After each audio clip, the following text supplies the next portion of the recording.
Once upon a time, addictions are of three types: drinks, cigarettes, drugs. But today, we have different addictions. Not only gambling, there are more. Video games play a vital role. There are people those who are addicted to video games even when they are parents. There are people those who are addicted to shopping. There are people those who are addicted to cell phones. Late night, 2 o'clock, 3 o'clock, husband watch one cell phone and wife watch one cell phone, and both watch different series, and whole night goes like this. And you need to consider all these things also as addiction. And when you don't understand your addiction as addiction, you are in a bigger trouble. All types of addictions are unique in nature. You can't compare smoking versus eating more sugar or sweet or usage of cell phone. Every addiction has a different nature in it and different impact in you. So you need to understand addiction is one big category under which there are different unique addictions are there. But all addictions have one commonality. What is that? When you get more addicted to anything in your life, you lose attraction in life. You don't see life more colorful. The real world won't look colorful. Masturbation is also an addiction. Don't think always the physical outside world is addiction. There are so many people, those who are married and still masturbate by watching porn. And when all these addictions enter into the head, it happens in such a way that their addiction looks very colorful and attractive and nothing else. So when the relatives come, they don't respect. When a call comes, they don't respond. When a partner speaks to you, you don't respond. When there is a problem in the house, you don't address. When there is a celebration, you don't celebrate. You just get into your addiction. So we need to understand this very, very, very clearly. Addiction is one of the very, very primary thing which a married person should eliminate. There are so many divorces happening because of addictions. The percentage is huge. I don't want to get into this data, but if you prefer, I would like to share it below this video. Just comment me if you are interested to know about the statistics behind addictions and marriage sustainability. Now, how to come out of addiction then? 2 solutions I am going to give you. These 2 solutions are of a unique Indian approach. I want you to clearly observe the 2. After listening to both the solutions, I want you to pick one. I don't want to just come to a conclusion which one you should choose. Don't choose both. Try one. And one, if that fails, then you go to the second one.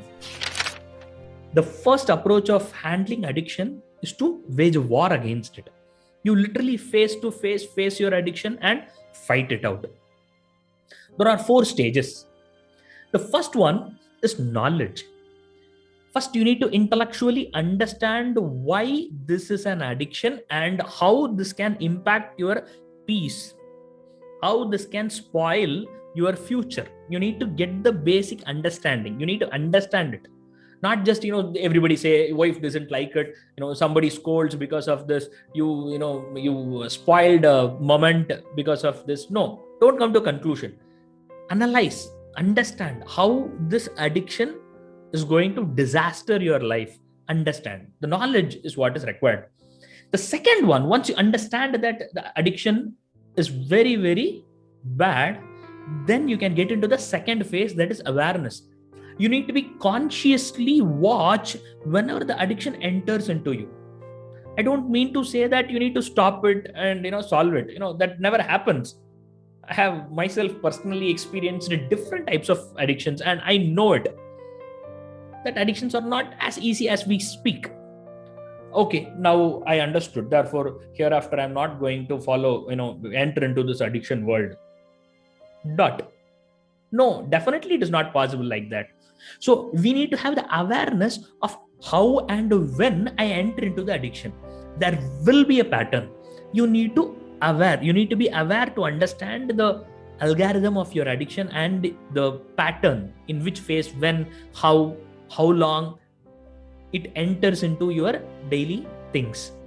What kind of thoughts are kindled behind the addiction. Third, try to avoid the addiction, and if you can avoid a moment successfully, if you can skip a possible addiction in one point of time, then you should give incentive to yourself. Hey, good, you did good. What? You can do this. You can watch a movie, or you can eat one sweet. Some simple thing. You can play one more game if the addiction is something else and not video game. So likewise, you should give some incentive, a mental or physical incentive, so that incentive will be a motive. Don't think your addiction is not going to be just solved for that incentive, but slowly the mental networking will works in such a way that the incentive will give the dopamine effect, and because of which you get a kind of a different kind of a happiness, and instead of addiction you would like that happiness. So you are just confusing the network and you are changing the patterns. So continuously, when you try with the different incentives, whenever you can skip a possible moment of addiction, then it is going to improve further. It is going to be deepen and stronger further next time. You can easily do it. But if you don't do, what happens? Give a small punishment. Any punishment, a small punishment. You don't use social media for one day, or you don't eat your favorite food, or skip a meal. Do anything, or 100 push-ups. Anything is possible, but do something which needs effort. Don't do something which you normally do. You got it, right? So if I every day do 50 push-ups, then don't say 50 push-ups as a punishment. No, when you don't do any physical work, then you do 50 push-ups as a punishment, then it matters. Correct? Likewise, do something which needs effort from your side, which is not easy thing for you. Put something like that. One day you cook the entire meal. Whenever you skip your possibility of solving the addiction, when you enter into addiction mode again, then you get into one punishment. Likewise, when you work on the punishments and incentives and the consciousness, and with the knowledge, when you try, you can slowly come out of the addiction. This is one method of straight away waging war against your addiction. Now we are going to see the second option. The second option is U-turn. What is U-turn? Don't face the addiction at all. There are few people, those who like to face war. There are few people, those who want to solve war in their own way. And this is the second way. What? You don't address the problem at all. Then how can you solve the problem? It's simple. Let's say there is a glass of water, and it is it's salty, or it's dirty, and you want to make the glass of water pure, clean. A simple way is to not remove the salt out of that water, but just to pour clean water into the same cup of glass of water. So what happens when continuously you pour good water in it, in due course of time, the entire glass of water will become crystal clear. Simple, right? So if you have addiction in you, and you want to come out of that addiction, then what you are supposed to do is you need to do the good activities, or something which is not the addiction but which is worth it, and spend more time on that.